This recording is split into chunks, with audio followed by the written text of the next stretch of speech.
अब से ठीक 2 घंटे बाद यौन शोषण के आरोप में फंसे आसाराम को राहत की मोहलत खत्म होने वाली है।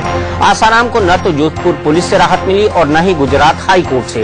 कोर्ट ने आसाराम के ट्रांजिट जमानत की अर्जी को कमजोर बताया तो उन्होंने अर्जी ही वापस ले ली। जोधपुर पुलिस ने साफ साफ कह दिया कि अब मोहलत नहीं, पूछताछ होगी। आसाराम को जोधपुर पुलिस ने पेशी का जो वक्त दिया था वो लगभग बीत चुका है। इसके बाद पुलिस ने साफ कर दिया है कि अब वो आसाराम के पास खुद पहुंचकर पूछताछ करेगी और फिर उनकी गिरफ्तारी हो सकती है। इन्हीं ऑफिसर्स में से एक ऑफिसर की लीडरशिप में एक टीम भोपाल रवाना करेंगे। अनुसंधान पूर्ण होते ही गिरफ्तार कर लेंगे। उधर पीड़ित के पिता ने अल्टीमेटम दे दिया है कि अगर पुलिस उन्हें आज रात 12 बजे तक गिरफ्तार नहीं करती तो वो भूख हड़ताल शुरू कर देंगे। इंतजार करूंगा तो कल से मैं आसाराम के चारों तरफ फजीहत हो रही है लेकिन वो मनमानी पे अड़े हैं। आसाराम ने जोधपुर पुलिस को सुबह में संदेश भेजा और खुद के पेश नहीं हो पाने के लिए समधी की मौत का हवाला दिया, लेकिन जोधपुर पुलिस ने उन्हें मोहलत नहीं दी। बाद में आसाराम के बेटे नारायण साईं ने कहा कि आसाराम बीमार है और ठीक होने के बाद ही पुलिस के सामने जाएंगे। बहुत ही जल्दी ठीक होकर और जो भी जांच हो रही है उसमें सहयोग करेंगे। आसाराम की अकड़ देखिए कि वो न तो खुद जोधपुर गए और न ही छिंदवाड़ा आश्रम के वार्डन और दूसरे स्टाफ को ही जोधपुर जाने दिया। दोनों को जोधपुर पुलिस के सामने पेश होना था लेकिन आसाराम ने उन्हें वापस लौटने को कहा। इस बात का अंदेशा शुरू से ही था कि अगर आसाराम पर सख्ती नहीं हुई तो वो ऐसा ही करेंगे। बावजूद इसके आसाराम को पेशी के लिए 4 दिन का वक्त देने को जोधपुर पुलिस सही ठहरा रही है। हमें 75 साल के बुजुर्ग इंसान को एक समय उसको देना चाहिए, वो अपना पक्ष रख सके, इसलिए हमें 4 दिन का समय दिया। रेप के जिस आरोपी पर पोस्को के तहत मामला दर्ज हो उसकी उम्र की तो जोधपुर पुलिस को बहुत चिंता है, लेकिन जिस पीड़ित पर आसमान टूट पड़ा उसको लेकर वो इतनी फिक्रमंद तो नहीं। ये सवाल अब बहुत बड़ा हो गया है। भोपाल से दीप्ति चौरसिया और जोधपुर से मनोज वर्मा के साथ रवि शर्मा, इंडिया न्यूज। आसाराम को लेकर अब तक नरम रहे राजस्थान के मुख्यमंत्री अशोक गहलोत भी आज उन्हें माफ करने के मूड में नहीं दिखे। आसाराम ने कल ये कह दिया था कि उन्हें सोनिया और राहुल गांधी के इशारे पर परेशान किया जा रहा है। माँ बेटी मेरे को फंसा रहे हैं, माँ बेटी कहाँ पीछे मारते हैं बताइए आप। इस प्रकार की मैं समझता हूँ घटिया बातें करना अच्छी नहीं है। जो साधु संत होते हैं उनका मैंने पहले भी कहा कि पूरा समाज उनका सम्मान करता है, उनकी प्रेरणा प्राप्त करता है, प्रवचन के माध्यम से कुछ ग्रहण करता है, शिक्षा ग्रहण करता है, धार्मिक भावनाएं और संस्कार पैदा करता है, दिल के अंदर संकल्प करता है जीवन में अच्छे जीवन व्यतीत करने की। जिन साधु संतों ने ये प्रेरणा जनता करती है उन साधु संतों को तो हर शब्द बोलते वक्त में 50 बार सोचना पड़ता है और सोचना चाहिए। अंदर की बात यह है कि राजस्थान के मुख्यमंत्री अपने ही जाल में फंस गए हैं। राजस्थान में आसाराम का साम्राज्य उनके पहले कार्यकाल में खूब बढ़ा, कई जगह दोनों साथ साथ भी दिखे। आसाराम के समर्थकों का उनके अपने इलाके में भी बहुत दबदबा है, लिहाजा आसाराम को अशोक गहलोत ने ढील दे दी। लेकिन आसाराम ने जब सोनिया और राहुल गांधी पर हमला बोल दिया तो अशोक गहलोत विरोधी खेमा सक्रिय हो गया, लिहाजा अब गहलोत को आसाराम के खिलाफ बोलना पड़ रहा है। अब अशोक गहलोत आसाराम के खिलाफ कार्रवाई करने के लिए मजबूर है। आसाराम ने दिन भर खूब ड्रामा किया, कभी बीमार पड़े तो कभी आश्रम से निकलकर एयरपोर्ट पहुंचे और फिर लापता भी हो गए।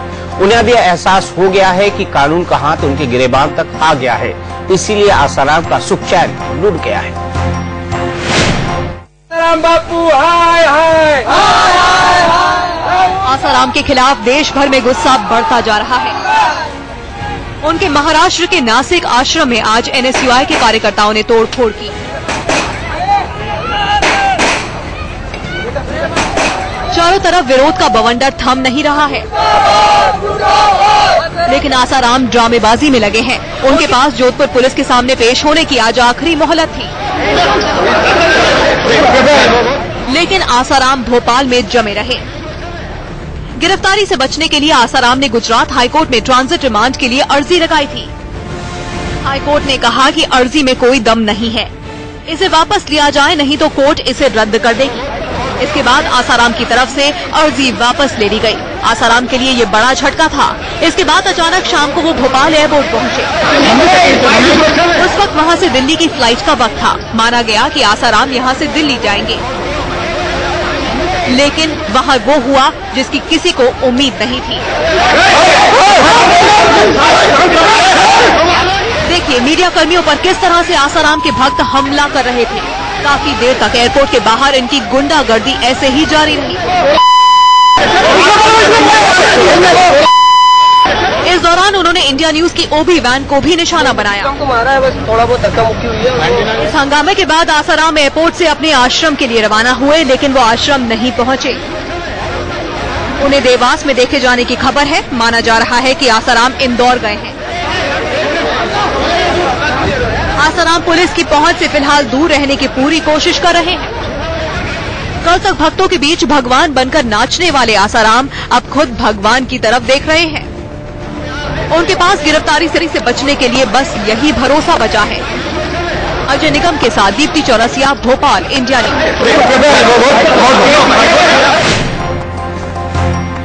अंदर की बात यह है कि आसाराम अब बचने की अंतिम कोशिश कर रहे हैं। दरअसल उन्हें भोपाल से भागना था, इसीलिए उनके भक्तों ने एयरपोर्ट से लेकर आश्रम तक हंगामा किया। जो सामने आया उसकी जमकर पिटाई की कोशिश की। मीडिया की गाड़ियों को नुकसान भी पहुंचाया। दरअसल कोशिश ये थी कि इतना कोहराम मचा दो कि आसाराम कहां जा रहे हैं ये सोचने का मौका मीडिया को मिले ही नहीं। आसाराम के आश्रम वालों ने ये नहीं बताया कि भोपाल एयरपोर्ट कहां जाने के लिए पहुंचे थे। उस वक्त दिल्ली की फ्लाइट थी और फ्लाइट से कुछ मिनट पहले आसाराम वहां पहुंचे, जिससे फ्लाइट मिस हो गई। कहा यह जा रहा है कि ये सब प्लानिंग का हिस्सा था, जिससे लगे कि बापू को जानबूझकर परेशान किया जा रहा है। और अभी अभी अंदर की बात में खबर ये है कि आसाराम इंदौर पहुंच चुके हैं और शायद कल अहमदाबाद जा सकते हैं। जोधपुर जाने का अभी उनका कोई इरादा नहीं है। दिल्ली लाया गया यासीन भटकल ने आज कोर्ट को गुमराह करने की कोशिश की। भटकल ने आज कोर्ट में कह दिया कि वो यासीन भटकल है ही नहीं, लेकिन कोर्ट ने उसकी बात नहीं मानी और उसे 12 दिन के लिए एनआईए के रिमांड पर भेज दिया।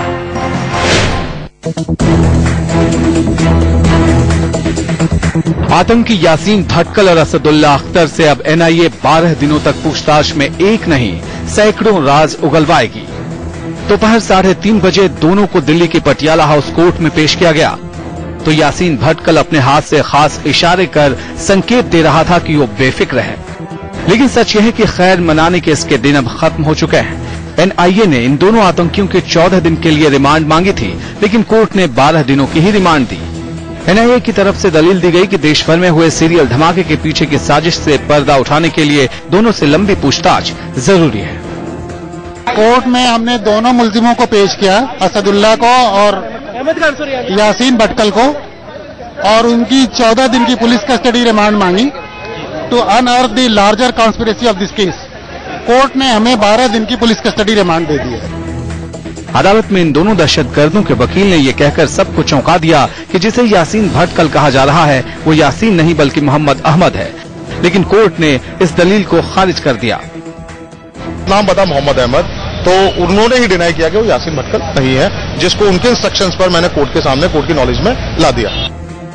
गृह मंत्रालय ने यासीन से पूछताछ में कई बड़े खुलासे होने की उम्मीद जताई है कि आईएम के कहां नेटवर्क्स हैं, कौन इस देश में लोग उनकी मदद कर रहे हैं, कौन से संगठन उसकी मदद कर रहे हैं, कौन से स्लीपर सेल हैं, कि क्या विदेश से इस संगठन को क्या मदद मिलती थी, और अगर मिलती थी तो कहां से मिलती थी, कैसे मिलती थी, कोई आतंकवादी हमला कोई संगठन तत्काल करने जा रहा है, तो ये सब जानकारियां हमारी इंटेलिजेंस एजेंसी इससे लेने का प्रयास करती है। एनआईए जब इन दोनों से राज उगलवाएगी तो जाहिर तौर पर पाकिस्तान की खुफिया एजेंसी आईएसआई और दाऊद भी निशाने पर होंगे। कैमरामैन गंगा के साथ राकेश कुमार सिंह, इंडिया न्यूज, दिल्ली। अंदर की बात यह है कि यासीन भटकल पर खुफिया एजेंसियों की नजर लंबे समय से थी और एक मनी ऑर्डर ने उनका काम आसान कर दिया। यासीन ने अपने परिवार को नेपाल से 1 लाख रुपए मनी ऑर्डर से भेजा था, जो ईदी थी, और जहां से भेजा गया वहां का पता खुफिया एजेंसियों को आसानी से लग गया।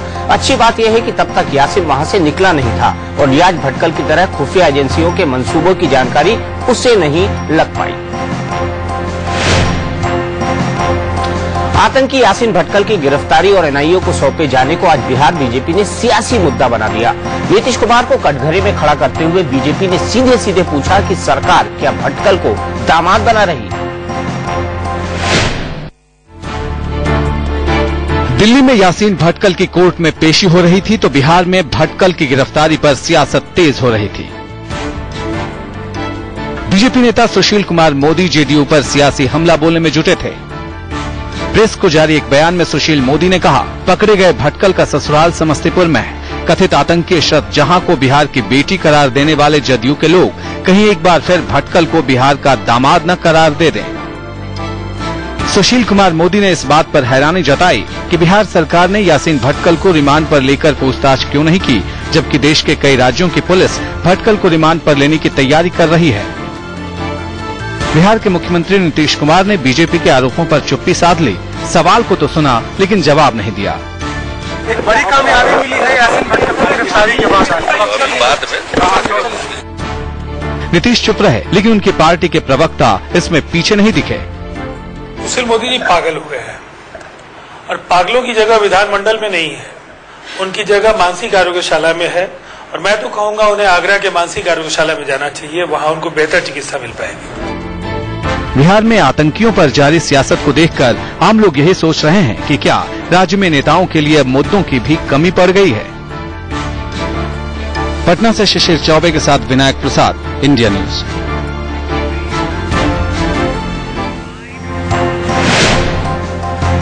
अंदर की बात यह है कि यासीन भटकल के बहाने बिहार में बीजेपी को नीतीश कुमार को घेरने का मौका मिल गया है। बिहार में नीतीश कुमार ने मुस्लिम वोटरों को खुश करने के लिए बीजेपी से नाता तोड़ा था। यासीन भटकल की गिरफ्तारी से कहीं नीतीश सरकार पर एंटी मुस्लिम होने का आरोप न लगे, इसीलिए बिहार सरकार ने न तो यासीन की गिरफ्तारी का क्रेडिट लिया और न ही बिहार पुलिस ने भटकल का रिमांड मांगा। नीतीश की यह चाल बीजेपी ने भांप ली। नीतीश सरकार की नीयत पर भी सवाल दागे जा रहे थे ताकि बीजेपी का हिंदू वोट बैंक मजबूत हो और जेडीयू के अल्पसंख्यक वोट बैंक के मन में शक का कीड़ा बुलबुलाने लगे। अभी एक ब्रेक के बाद आपको बताएंगे। इस वक्त चल रही आसाराम लीला और अंदर की बात में अंदर की खबर। आसाराम इस वक्त इंदौर में है, लेकिन हम आपको वो तस्वीरें दिखा रहे हैं जब आसाराम देवास में थे।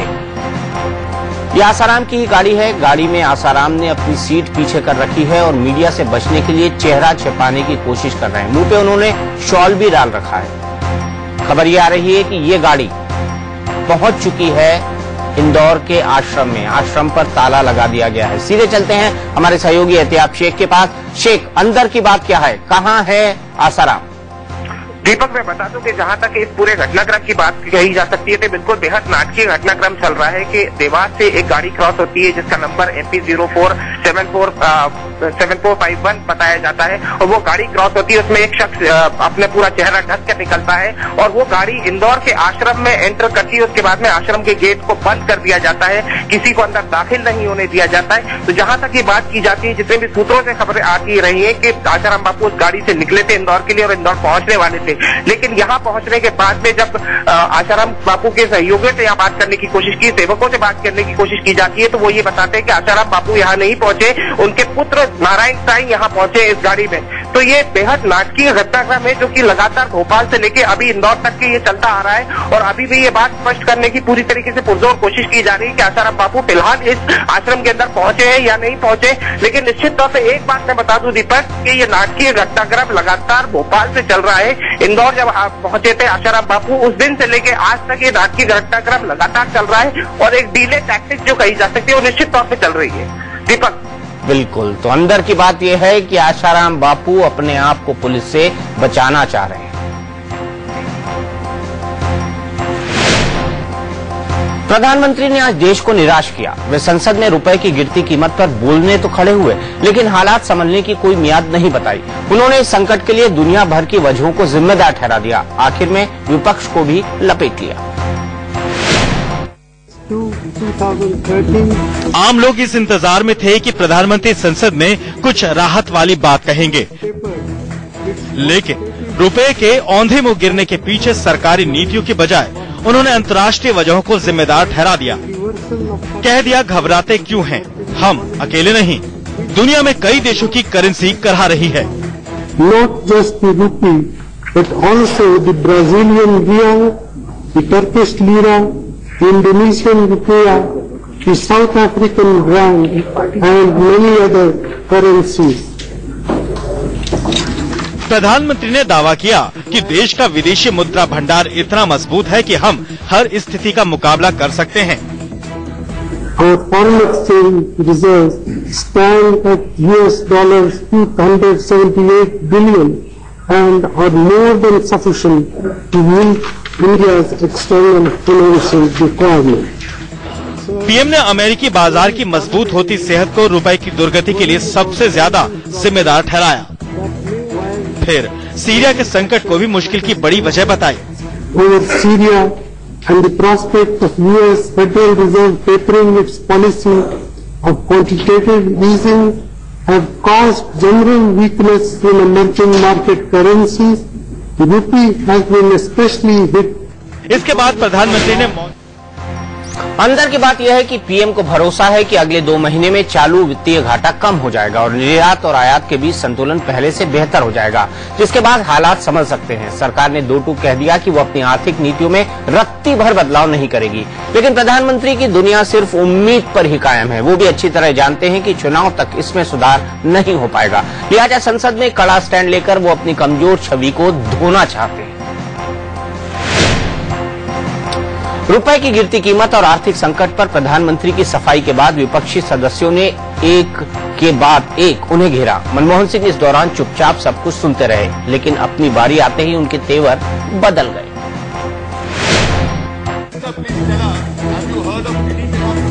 विपक्ष का जवाब सुनने के बाद पीएम जब दोबारा बोलने खड़े हुए तो उनका अंदाज बता रहा था कि वो अब क्या कहने वाले हैं। पीएम ने सबसे पहले कान से हेडफोन उतारा और उसके बाद सीधे विपक्ष पर हमला बोल दिया।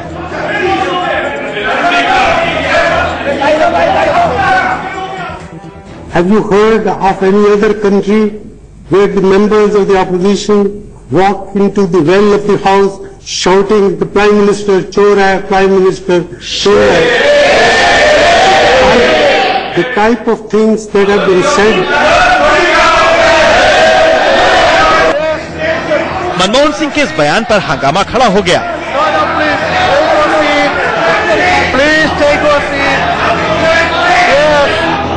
पलटवार में विपक्ष ने देर नहीं की। Minister, please tell us, have you heard of any democracy where Prime Minister won a vote of confidence by buying members of Parliament? Manmohan Singh ने इस तरह के जवाब की उम्मीद नहीं की थी। आगे उन्होंने संभलकर बोलने की कोशिश की, लेकिन भ्रष्टाचार के आरोपों पर विपक्ष के तीखे तीर से फिर आहत हो गए। कोयला घोटाले की गायब फाइल पर बार बार हंगामा होता देख मनमोहन सिंह बौखला से गए। I am not the custodian of the files of the Ministry of War. इस पर एक बार फिर जमकर हंगामा हुआ, लेकिन पीएम ने भ्रष्टाचार के मुद्दे पर सीधा जवाब देने के बजाय विपक्ष पर संसद में कामकाज ठप करने का आरोप मढ़ दिया। Corruption episodes do not have to be an occasion to disrupt Parliament in a manner that we cannot do our essential business. रुपए की गिरती कीमत के बाद जिस तरह भ्रष्टाचार के मुद्दे पर भी पीएम ने विपक्ष को लपेट लिया, वो ये बताने को काफी था कि सरकार ने अपनी लीग तय कर ली है और वो है आक्रमण ही बचाव का रास्ता है। राकेश कुमार सिंह के साथ मिथिलेश कुमार सिंह, दिल्ली, इंडिया न्यूज। अंदर की बात यह है कि प्रधानमंत्री के रूप में भले ही मनमोहन सिंह ने 9 साल गुजार दिए हों, लेकिन पद के हिसाब से अपना कद वो कभी नहीं बना पाए। लेकिन कमजोर छवि वाले प्रधानमंत्री की इमेज के साए में जीने वाले मनमोहन सिंह अंदर से एक मंझे हुए राजनेता है। इसीलिए उन्हें जानने वाले कहते हैं कि बिना राजनीति जाने कोई व्यक्ति 9 साल तक प्रधानमंत्री का ताज नहीं पहन सकता। कितने ऐसे आरबीआई के गवर्नर हैं जो इस गद्दी तक पहुंचे। इसीलिए प्रधानमंत्री अच्छी तरह जानते हैं कि साल में एक आध बार बीजेपी पर कड़ा हमला करना चाहिए। 2009 के चुनाव में भी उन्होंने लालकृष्ण आडवाणी की लौह पुरुष वाली छवि पर हमला किया था, जिसका जवाब आडवाणी नहीं दे पाए। आज विपक्ष को लपेटकर प्रधानमंत्री ने जताने की कोशिश की है कि देश के अगर ये हालात हैं तो उसके लिए जिम्मेदार विपक्ष भी है। अब एक ब्रेक के बाद दिखाएंगे देश की रुपए की गिरती हालत पर बीजेपी किसी तरह सरकार को लपेटना चाहती है। वो आर्थिक स्तर पर सरकार को कमजोर साबित कर अपनी सियासी गोटी लाल करने की कोशिश में जुटी हुई है। अपनी इस कोशिश में बीजेपी के नेता सीधे राष्ट्रपति प्रणब मुखर्जी के पास जा पहुंचे। देश के आर्थिक हालात को लेकर आज लालकृष्ण आडवाणी राष्ट्रपति से मिले। संसदीय दल की अगुवाई करते हुए आडवाणी ने सरकार से शिकायत की।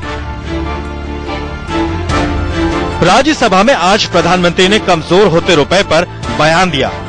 बीजेपी लाल हो गई। राष्ट्रपति के पास जाकर कहा, सरकार गुमराह करने वाला बयान दे रही है। सरकार की ओर से इस स्थिति को स्वीकार करने की बजाय दोषारोपण का और बहानेबाजी का एक क्रम शुरू हुआ है। लड़खड़ाती अर्थव्यवस्था के लिए वित्त मंत्री पूर्व वित्त मंत्रियों को जिम्मेदार ठहराते हैं। प्रणब मुखर्जी भी वित्त मंत्री रह चुके हैं। आज आडवाणी ने राष्ट्रपति से इसका भी जिक्र किया। जिस सरकार में दोषारोपण करते हुए अभी के वित्त मंत्री पूर्व वित्त मंत्री पर दोष देते हैं। आडवाणी ने कहा है कि आर्थिक हालात तभी सुधरेंगे जब देश से अनिश्चितता खत्म होगी। इसके लिए बीजेपी ने 2014 की बजाय 2013 में ही आम चुनाव कराने की मांग की है। यथेंद्र शर्मा, दिल्ली, इंडिया न्यूज।